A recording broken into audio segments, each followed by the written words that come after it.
이럴 때 쓰는 말이 권선징악인 것 같습니다. 지난 21일 한국에서 14호 태풍 플라산의 여파로 중남부 지역에 쏟아진 집중호우로 인해 침수 피해가 속출하자 태풍 맛 좀 보라며 한국을 조롱하던 일본이 결국 벌을 받는 모습인데요.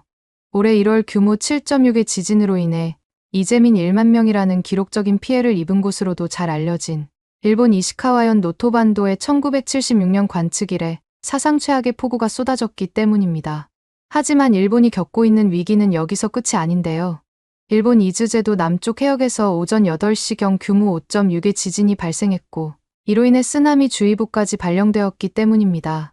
난카이 대지진의 공포가 채 가시지 않은 지금 또다시 지진으로 인한 공포가 극에 달한 일본에서는 슬슬 한국에 대한 어처구니 없는 주장을 펼치고 있다는 소식이 전해지고 있는데요. 그럼 일본에서는 지금 대체 어떤 일이 벌어지고 있는 건지 함께 알아보러 가실까요? 잠깐 1초 만에 누를 수 있는 좋아요 버튼만 눌러주시면 영상 제작에 큰 힘이 됩니다. 안녕하세요. 제 이름은 아야카입니다. 저는 도쿄의 한 사립대학교에서 국제관계학을 공부하고 있는 21살 여대생이에요. 오늘은 제가 겪은 특별한 경험과 최근 일본에서 일어난 자연재해들, 그리고 그로 인해 느낀 복잡한 감정들에 대해 이야기해 보려고 해요. 먼저 일본에서 일어난 일들을 설명하기에 앞서 제가 만난 한국인 친구에 대해 잠깐 설명해 드릴게요. 작년에 저희 학교에는 한국에서 온 교환학생이 들어왔어요. 그 교환학생의 이름은 소진이었는데 한국 제2의 도시인 부산에서 왔다고 하더군요. 소진이는 1년 동안 저희 학교에서 공부하기로 예정되어 있다던데 처음 소진이를 봤을 때 저는 깜짝 놀랄 수밖에 없었어요. 왜냐하면 소진이가 그야말로 눈부시게 아름다웠거든요. 소진이는 키가 정말 크더라고요. 일본 평범한 남자애들과 키가 비슷한 수준이니 아마 170cm는 넘지 않을까 싶네요. 일본 여자들 평균 키가 160cm도 채 되지 않는 걸 생각하면 소진이는 정말 큰 편이었습니다. 그리고 날씬하고 균형 잡힌 몸매에 도자기처럼 하얀 피부까지 가지고 있어서 저 같은 일본인들이 봐도 정말 예쁘다고 생각할 정도였답니다. 거기에 큰 눈에 오똑한 코까지 마치 인형 같더라니까요. 지금 당장 TV에 나와서 아이돌 활동을 해도 전혀 이상하지 않을 정도로 뛰어난 외모를 가졌었죠. 하지만 소진이의 매력은 외모뿐만이 아니었어요. 소진이의 일본어 실력은 정말 놀라웠는데 한국에서 왔다고 하기에는 믿기 힘들 정도로 유창한 일본어를 구사했거든요. 억양도 자연스럽고 어휘력도 풍부해서 실제로 대화를 할 때에도 전혀 문제가 없어 보였어요. 한국인들이 똑똑하다는 말은 들어본 적이 있었는데 솔직히 이 정도일 줄은 상상도 못했습니다. 심지어 일본어 수업에서도 소진이는 항상 최고 점수를 받았습니다. 교수님들도 소진이의 일본어 실력에 감탄하셨죠. 나중에 알고 보니 소진이는 하나에 집중하면 끝을 볼 때까지 파고드는 성격을 가지고 있었고 그 덕분에 저 정도 실력을 가지게 된 거라고 하더군요. 하지만 소진이를 처음 봤을 때 저는 조금 걱정이 되기도 했어요. 제가 살고 있는 일본에서는 예전보다는 많이 나아졌다고는 하지만 아직도 이지메라는 문화가 남아있거든요. 이지메는 집단 따돌림을 의미하는데 누군가가 집단에서 눈에 띄게 되면 그 사람을 대상으로 이지메가 일어나는 경우가 많아요. 예를 들어 공부를 너무 잘하거나 외모가 너무 뛰어나거나 아니면 반대로 너무 못생겼거나 공부를 못하는 경우에도 이지메의 대상이 될 수 있어요. 심지어 외국인이라는 이유만으로도 이지메를 당하는 경우가 있죠. 좋든 싫든 간에 일단 눈에 띄면 대상이 되는 거예요. 그래서 저는 소진이가 이지메의 대상이 되기까지 머지 않았다는 생각이 들었습니다. 소진이는 외국인이라는 점에서 이미 눈에 띄는 존재였고 거기에 뛰어난 외모와 일본어 실력까지 갖추고 있어서 더욱 주목받을 수밖에 없었으니까요. 하지만 솔직히 소진이에 대해 질투를 느끼고 있던 저는 차라리 잘 되었다는 생각을 했습니다. 왜냐하면 소진이가 오기 전까지는 제가 저희 과에서 가장 인기 있는 여학생이었거든요. 많은 남학생들이 저를 좋아했고 제 주변에 항상 사람들이 몰려 있었어요. 저는 그런 관심을 즐기고 있었죠. 그런데 소진이가 오면서 상황이 바뀌기 시작하는 거 아니겠어요? 아까 말씀드렸다시피 소진이가 일본에 온 지 얼마 안 됐을 때에는 어차피 소진이는 곧 이지메를 당하게 될 거야 라고 생각하면서 별로 신경 쓰지 않으려고 했어요. 심지어 속으로는 이지메를 당해봐야 일본의 현실을 알게 되겠지라는 못된 생각까지 했죠. 그런데 예상과는 달리 소진이는 정말 빠르게 저희 과에서 모든 학생들의 선망의 대상이 되어가고 있었습니다. 물론 질투를 하고 있던 저는 빼고요. 왜냐하면 소진이의 성격이 정말 좋았거든요. 외모만 보면 차갑고 도도할 것 같았는데 실제로는 정말 친근하고 털털한 성격이었습니다. 거기에 다른 사람들을 배려하는 마음씨는 또 어찌나 따뜻한지 누가 보더라도 어떻게 저렇게 완벽한 사람이 있지 싶은 생각이 들 정도였죠. 이런 소진이의 성격 덕분에 처음에는 전형적으로 소진이를 소외시키려고 이런저런 방법을 쓰던 친구들도 점점 소진이에게 마음을 열기 시작했어요. 수업 시간에 조별 과제를 할 때도 항상 소진이와 같은 조가 되고 싶어하는 친구들이 많았고, 점심시간이 되면 소진이 주변에 항상 사람들이 모여 있었죠. 특히 남학생들 사이에서 소진이의 인기는 대단했는데, 소진이가 나타나기 전에는 저한테 관심을 보이던 남학생들도 이제는 소진이에게 관심을 보이기 시작했죠. 심지어 제 전 남자친구까지도 소진이에게 고백을 했다는 소문이 돌더군요. 그날 기분이 어찌나 나쁜지, 물론 소진이는 거절했다고 하지만 솔직히 밥맛이 다 떨어져서 밥도 못 먹겠더라고요. 이런 상황들을 계속해서 겪다 보니 점점 더 소진이를 질투하게 됐어요. 예전에는 제가 받던 관심이 이제는 모두 소진이에게로 향하고 있다는 게 너무 싫었거든요. 하지만 동시에 소진이의 매력을 인정할 수밖에 없었다는 게 더 짜증났어요. 누가 봐도 소진이는 정말 좋은 사람이었고 누구나 좋아할 만한 성격을 가지고 있었으니까요. 그래서 저는 겉으로는 소진이와 친하게 지내려고 노력했어요. 다른 사람들이 봤을 때 제가 소진이를 질투한다는 게 티가 나면 제가 얼마나 초라해질지 안 봐도 뻔하게 그려졌거든요. 그래서 일부러 같이 점심도 먹고 과제도 함께 하면서 더 가까워질 수 있도록 노력했죠. 하지만 그러면서 속으로는 계속해서 소진이를 질투하고 있었습니다. 왜 소진이는 모든 면에서 완벽한 거지? 나도 소진이처럼 되고 싶어 같은 생각들이 계속 머릿속을 맴돌았죠. 그렇게 소진이 옆에 붙어 있으면서 일부러 소진이의 단점을 찾으려고 노력했지만 그럴수록 소진이의 장점만 더 눈에 띄고 오히려 저만 더 비참해질 뿐이었습니다. 그렇게 1년이라는 시간이 흘렀고 소진이의 교환학생 기간이 끝나게 됐어요. 소진이가 한국으로 돌아가게 된 거죠. 솔직히 말하면 소진이가 떠난다는 소식을 들었을 때 저는 안도감과 동시에 가슴이 뻥 뚫리는 듯 했어요. 이제 다시 예전처럼 내가 주목받을 수 있겠구나 하는 생각이 들었거든요. 그렇게 소진이가 떠나기 전날이 되었고 저희 과에서 소진이를 위해 송별회가 열렸습니다. 모두가 소진이가 그리울 거라며 엉엉 우는 분위기더군요. 저도 그런 분위기를 거스르지 않기 위해 일부러 겉으로는 슬픈 척했지만 속으로는 드디어 떠나는구나라는 생각을 하고 있었어요. 제가 쓰면서도 제 스스로가 못된 것 같다는 생각이 드네요. 하지만 여러분들도 저 같은 상황에 처한다면 분명히 비슷한 생각을 하실 거라고 생각해요. 아무튼 결국 소진이는 일본을 떠나 다시 한국으로 돌아갔고 그렇게 소진이가 떠난 지 얼마 지나지 않아 일본에는 심상치 않은 일들이 계속해서 이어졌습니다. 마치 자연이 일본을 시험하려는 것처럼 계속해서 자연재해가 일어나기 시작했거든요. 먼저 규슈 미야자키현 앞바다에서 규모 7.1의 강진이 발생했습니다. 그렇게 지진이 발생한 이후 TV에서는 계속해서 지진 피해 상황을 보도하고 있었고 많은 사람들이 불안에 떨고 있었죠. 물론 여진도 이어졌고요. 그런데 이때 발생했던 지진 이후에 더 충격적인 소식이 들려왔어요. 바로 난카이 대지진 임시정보가 사상 처음으로 발표되었거든요. 난카이 대지진은 일본 역사상 가장 큰 피해를 줄 수 있는 지진으로 알려져 있어요. 전문가들은 이 지진이 언제 일어날지 모른다고 하면서 일본 사람들에게 항상 대비하라고 경고해왔죠. 난카이 대지진이 발생하면 일본 전체가 큰 위험에 빠질 수 있어요. 특히 도쿄와 같은 대도시는 엄청난 피해를 입을 수 있다고 합니다. 이 소식이 뉴스 속보를 통해서 막 퍼지고 있는데 저는 정말 무서웠습니다. 사실 제가 어렸을 때 겪었던 일이긴 하지만 동일본 대지진 때도 얼마나 크게 난리가 났었는지 어렴풋이 기억이 나거든요. 만약 정말로 난카이 대지진이 일어나면 우리 부모님은 어디에서 만나야 하지 하는 걱정부터 지금 있는 건물이 무너지진 않을까 하는 생각까지 수만 가지 생각들이 머릿속을 가득 채웠죠. 학교에서도 친구들을 만났을 때 난카이 대지진 관련해서 하루 종일 이야기했는데 모두들 불안해하긴 했지만 어떻게 대비해야 할지에 대해서는 막막해하는 모습이었습니다. 그리고 그날 학교에서는 긴급 대피 훈련을 실시했어요. 지진이 났을 때 어떻게 행동해야 하는지, 어디로 대피해야 하는지 등을 급하게 배웠죠. 하지만 이런 훈련을 받으면 받을수록 오히려 더 불안해지는 것 같았습니다. 솔직히 실제로 그런 상황이 오면 과연 우리가 제대로 대처할 수 있는 방법이 존재하긴 할까 싶은 생각이 들었거든요. 그런데 이 충격이 채 가시기도 전에 또 다른 재난이 찾아왔어요.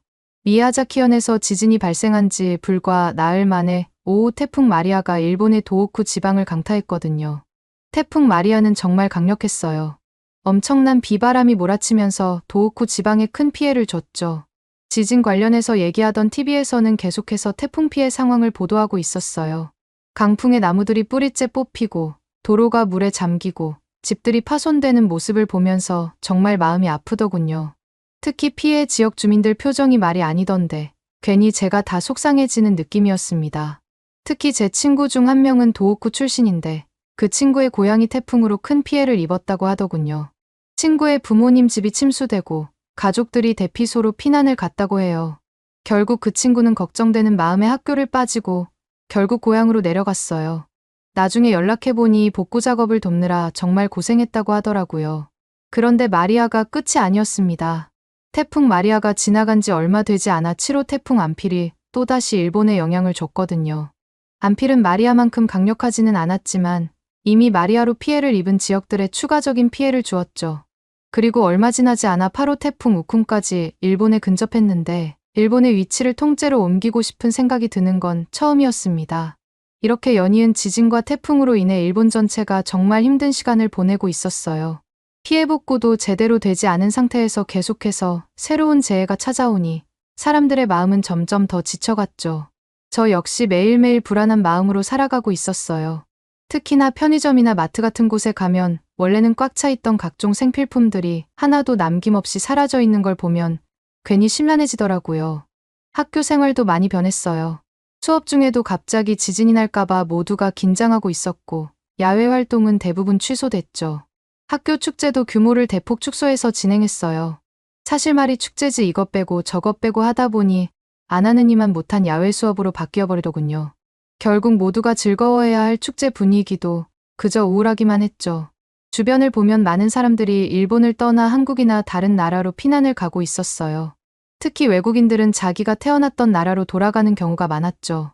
저희 학교에도 외국인 유학생들이 꽤 많은 편인데 이 중 많은 학생들이 귀국을 결정했어요. 일본에 남아있는 저희는 왜 이렇게 계속해서 재난을 겪어야 하는 건지 이해할 수 없었죠. 어쩔 땐 이런 생각도 들더군요. 왜 하필 일본만 이러는 걸까? 바로 옆에 있는 한국까지만 해도 이렇게 힘든 일을 겪지 않는 것 같은데 하고 말이에요. 특히 자기가 태어난 한국에 돌아간 소진이를 생각하면 정말 괘씸했습니다. 제가 이렇게 일본에서 고생하는 동안 소진이는 지금쯤 한국에서 평화로운 일상을 보내고 있을 게 뻔했으니까요. 이런 생각을 하면 할수록 제 자신이 더욱 비참하게 느껴졌습니다. 그러던 어느 날 9호 태풍 종다리가 발생했다는 소식을 들었어요. 그리고 이 태풍이 한국 쪽으로 향하고 있다는 예보가 나왔죠. 솔직히 말하면 그 소식을 들었을 때 저는 잘 됐다는 생각이 들었어요. 드디어 한국도 태풍의 피해를 받겠구나. 소진이도 이제 우리의 고통을 조금은 이해하겠지. 이런 생각들이 들었거든요. 저는 그러면서 은근히 태풍 종다리가 한국에 큰 피해를 주기를 바랬습니다. 특히 소진이가 살고 있는 부산에 피해가 갔으면 좋겠다는 생각까지 했죠. 솔직히 여러분들한테 보여드리기 부끄러운 제 속마음이긴 하지만 그래도 솔직한 게 더 낫잖아요? 아무튼 그때 제 생각은 일본이 이렇게 고통받고 있는 만큼 한국도 똑같이 고생해봐야 하라는 생각이 강했던 것 같아요. 하지만 제 바람과는 달리 태풍 종다리는 한국에 거의 영향을 주지 않았습니다. 오히려 한국 근처에서 열대저기압으로 약화되었고 그 후 다시 일본으로 방향을 틀어 도쿄에 엄청난 폭우를 내리게 했죠. 상황이 이렇게 흘러갔다는 걸 알게 되었을 때 저는 정말 허탈했어요.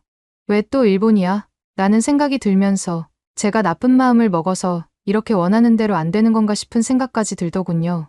도쿄에 내린 폭우로 인한 피해는 정말 심각했어요. 하필 퇴근 시간대에 그렇게 폭우가 내리는 바람에 맨홀 뚜껑이 갑자기 수압을 못 이겨서 폭발하는가 하면 지하철역 계단이 마치 워터슬라이드 마냥 침수되고 말았죠. 전철 안으로 엄청난 양의 빗물이 유입되어서 마치 세차하는 것 같다고 말하는 영상이 SNS를 가득 채우기도 했고요. 그리고 얼마 지나지 않아 10호 태풍 산산이 발생했다는 소식이 들려왔어요. 기상청에서는 산산이 슈퍼 태풍급의 위력을 가지고 있다고 발표했죠. 게다가 이 태풍이 제가 살고 있는 일본 열도를 따라 천천히 북상할 것이라는 예보가 나왔어요. 이때부터는 슬슬 소진이 생각이 나면서 질투가 나기보다는 그냥 제발 어떤 피해도 받지 않기를 간절히 바랄 뿐이었습니다. 그렇게 겪었던 산산은 정말 무서운 태풍이었어요. 일본 열도를 따라 천천히 이동하면서 엄청난 비와 바람을 몰고 왔죠. 태풍이 지나가는 곳마다 큰 피해가 발생했어요. 특히 저의 고향인 규슈 지방은 정말 심각한 피해를 입었었습니다. 제 할머니와 할아버지가 살고 계신 마을도 큰 피해를 입었다는 소식을 들었어요. 할머니 댁 근처 강이 범람해서 마을 전체가 물에 잠겼다고 했어요. 다행히 할머니와 할아버지는 미리 대피해서 안전하셨지만 집이 많이 파손됐다고 하더라고요. 명절 때마다 놀러 갔던 곳인데 거기가 그렇게 망가졌다는 소식을 들으니 너무 마음이 아팠습니다. 그렇게 산산이 지나가고 나니 이상하게 저는 다시 소진이가 생각나더군요. 저도 이런 제 자신이 싫긴 했지만 한국은 왜 이렇게 재난을 피해갈 수 있는 걸까? 소진이는 지금 평화롭게 살고 있겠지. 이런 생각들이 머릿속을 계속 맴돌아서 너무 힘들었어요. 그러던 중에 한국의 남부 지방에도 큰 비가 내렸다는 소식을 들었어요. 14호 태풍 플라산에서 약화된 열대저압부의 영향으로 부산을 비롯한 남부지방에 폭우가 쏟아졌다는 거 있죠? 이 소식을 들었을 때 저는 솔직히 드디어 소원이 이루어졌구나 싶었어요. 한국도 드디어 일본이 얼마나 힘들었는지 겪어보겠구나 하는 생각이 들었거든요. 근데 이런 생각은 저만 하는 게 아니라 주변 친구들이나 인터넷 커뮤니티를 보면 많은 일본 사람들이 저와 비슷한 생각을 하고 있더라고요. 지금까지 일본이 한국 때문에 이렇게 힘든 시간을 보냈으니 이제는 한국도 좀 고생해봐야 하지 않겠어? 라는 식의 글들로 도배되고 있었습니다. 어떤 사람들은 아예 노골적으로 잘 됐다라고 하기도 했죠. 저는 오랜만에 신나는 마음으로 소진이에게 연락을 해봤어요. 겉으로는 안부를 물어보면서 걱정하는 척이었지만 사실은 부산의 상황이 궁금했거든요. 소진이는 제 연락을 받고 정말 반가워하더라고요. 하지만 곧 부산의 상황에 대해 이야기하기 시작하던데 확실히 평소와는 다른 모습이었습니다.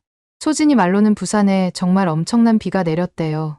도로가 물에 잠기고 산사태도 여러 군데서 일어났다고 하더군요. 특히 소진이가 가장 놀랐다고 한 건 도로 한가운데에 대형 싱크홀이 생겼다는 거예요. 땅이 갑자기 꺼져서 큰 구멍이 생겼다고 하더군요. 솔직히 말하면 소진이의 이야기를 들으면서 저는 속으로 기뻐하고 있었어요.